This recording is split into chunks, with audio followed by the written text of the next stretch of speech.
going back the other way. A.J. Jefferson going to beat everybody to the goal line. Touchdown, Toronto.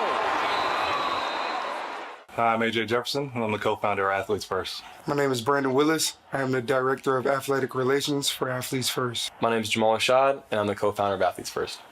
I got.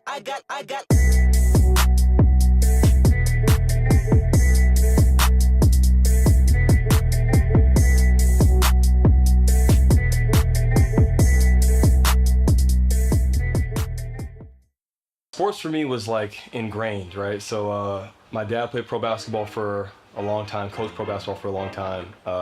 My dad came from like a really athletic family. So I started playing baseball when I was like 3 or 4. And I kept trying to tell mom to let me play tackle football. She was kind of trying to delay because she didn't want me to get injured, she didn't want me to get hurt. And finally, when I was 9 years old, she signed me up for Pop Warner football. And I'll never forget, I went out to practice. We're like diving on the floor and rolling around in the grass. I remember thinking, this is it. It was almost like at that point, no other sport existed. I thought I found my calling for me. My dad is tall, he's like 6'7". So when I was young, everybody thought that I was gonna be tall like my father. So I used to pray at night that I would be short so that I could play running back. That's all I wanted to do. And so literally every night I would kneel down and I would pray that I'd be 5'11", because at that time all the best running backs were 5'11" at the time.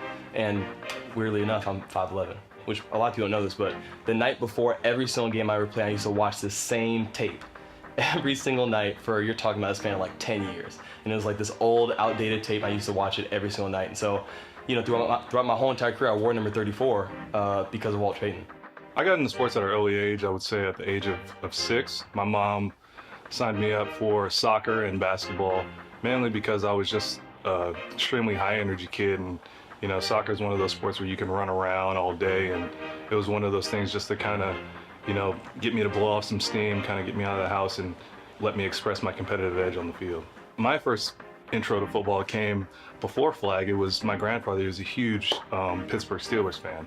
So I used to watch them growing up, you know, and when I first got introduced to football, you know, I always wanted to be like Hines Ward. He was my favorite player growing up. But my family, they didn't really want me to play football. They saw it as like a dangerous sport, you know, concussions and, you know, just the physicality of it. The year that I missed it, my junior year, I came back to it mainly because it was the only sport that I saw where, you know, the whole city would come out to watch. You know, I loved soccer, but nobody would show up to those games. Basketball was great, but I didn't have the height for basketball. You know, I would get recruited at it, but not at the same level as I could see myself maybe doing it in football. And I didn't go to football wanting a scholarship. You know, I just went because I saw the guys before me did it and how fun it was. You know, I would be at the games in the stands and I'm like, man, I should be out there. Sports to me in general was a way of life. Since I was 6 years old, I was active. It was what I always knew. It felt like a safe place. You know, it was what I wanted to be good at. Me being a younger brother, I was always chasing after my older brother, trying to close the gap as far as maturity and talent level. So it was just a way of life. You wake up, you go to school, but you know, after hours was, how can I be the best at football? How can I be the best at basketball? How could I, you know, get faster at track or throwing shot put? So it was just, it merged completely. I grew up in a very competitive household. My father really set the precedent that, you know, you don't work, you don't eat. You know, just that being a mentality, not physically I couldn't eat if I didn't do anything. He always ingrained that in us, that nothing is given. So when you go out, you never know if you're gonna ever play again, and what you put out there, what you put on film, or what people see you do is your body of work. So, you know, ever since I was playing, I was always taught to play hard and, you know, give your best effort. My mom, wanting me to stay away from like some of the negativity or like the bad crowds, sent me to a different school in a different part of LA.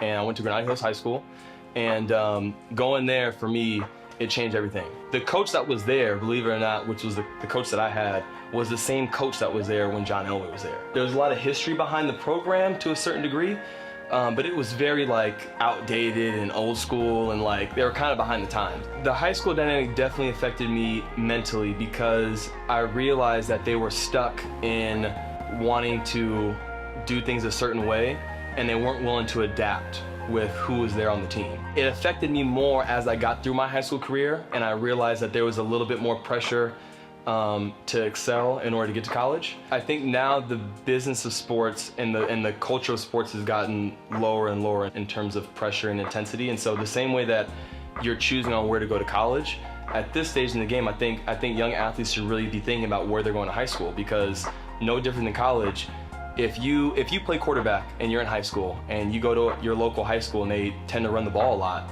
that's not the right fit for you. You know what I mean? And that was the same for me, right? We were the opposite. So we were kind of like a passing culture team for a long time, a lot of it because of John Elway.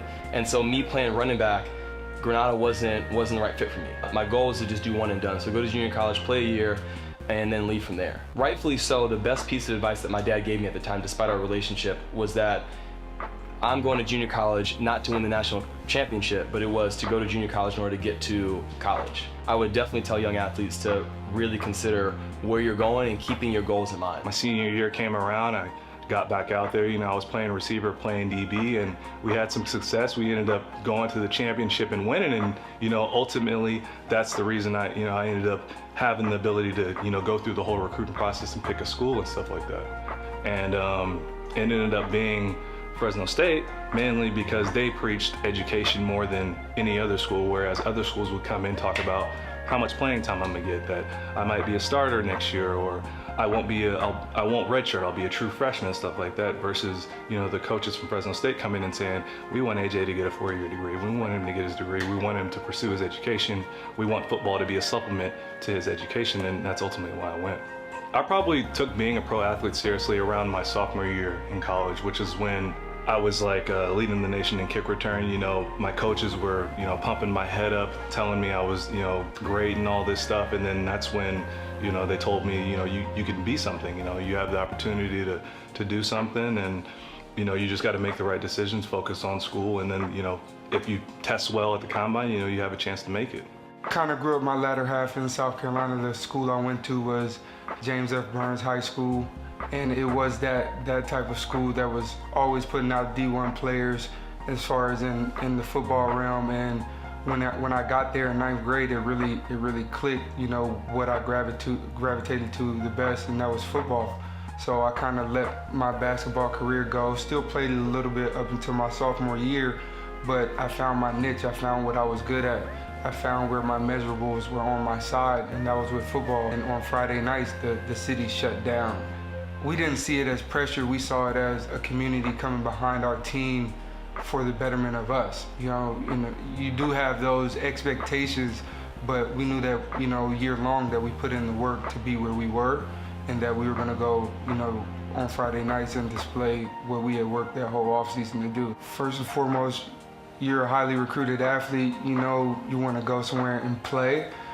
But the other things you start to look at is, how's the education, how's the environment, how's the culture there, how are the girls, or maybe how's the social life? Am I going to be able to fulfill all those things that I want out of that school? So on the surface, that's what you're looking at. Brandon, we are down to UCLA, Tennessee, and North Carolina. Brandon, who's it going to be? I'm going to have to go with... It's going to be Tennessee, and that is a huge shock. Many thought this would be North Carolina.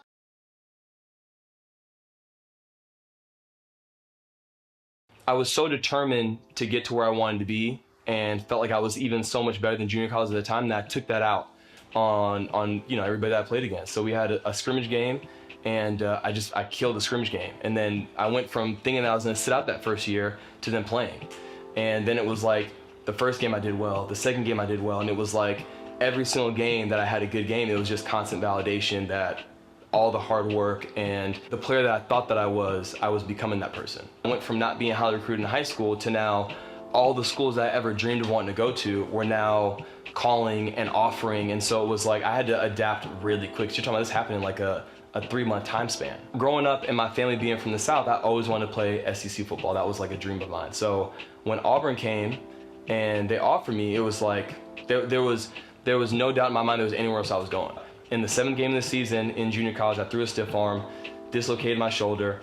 I didn't really think it was gonna be that big of a deal, to be honest. I just figured, well, you dislocate your shoulder and then, you come back the next game and everything's fine. And I just started realizing little by little, once the season ended, all of those calls, all of those schools, all those letters, they literally just ended overnight. Then I had to get really serious about what I was now going to do with my life, because all those schools, every single one was gone with the exception of Fresno, which was a very humbling moment for me, because when I received the letter from Fresno, I was so arrogant that I didn't think that they were even worth my time.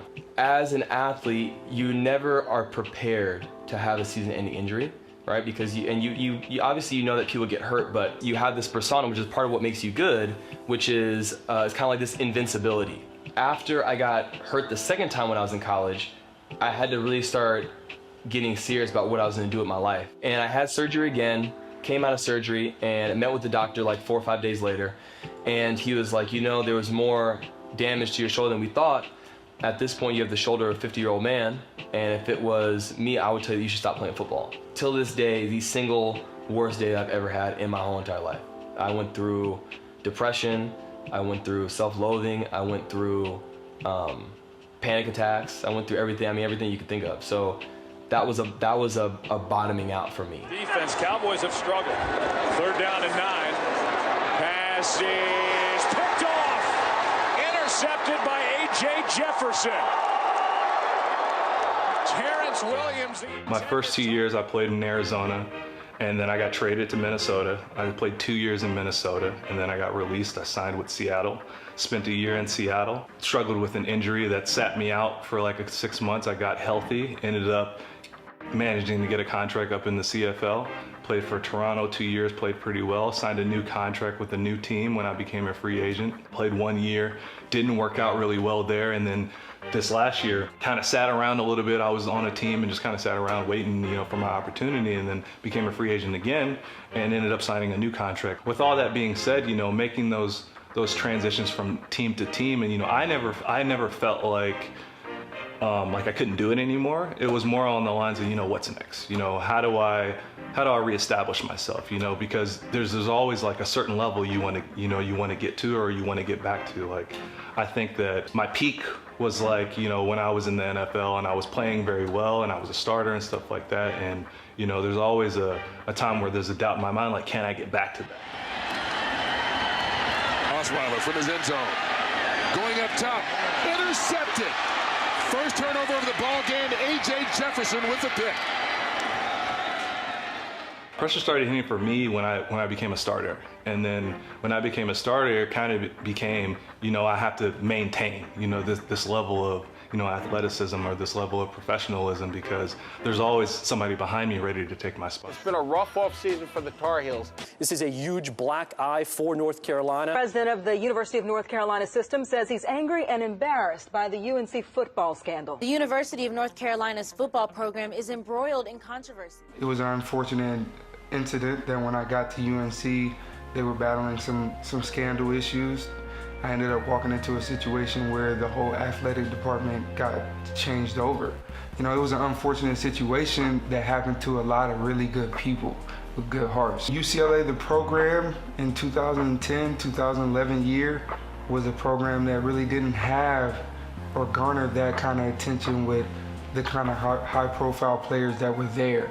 You know what I'm saying? It was a very different vibe, so to say. They were an upcoming team. They were doing things the right way. You know what I mean? We were really trying to turn the program around, and that's what really, you know, captured my attention in that way to want to transfer there.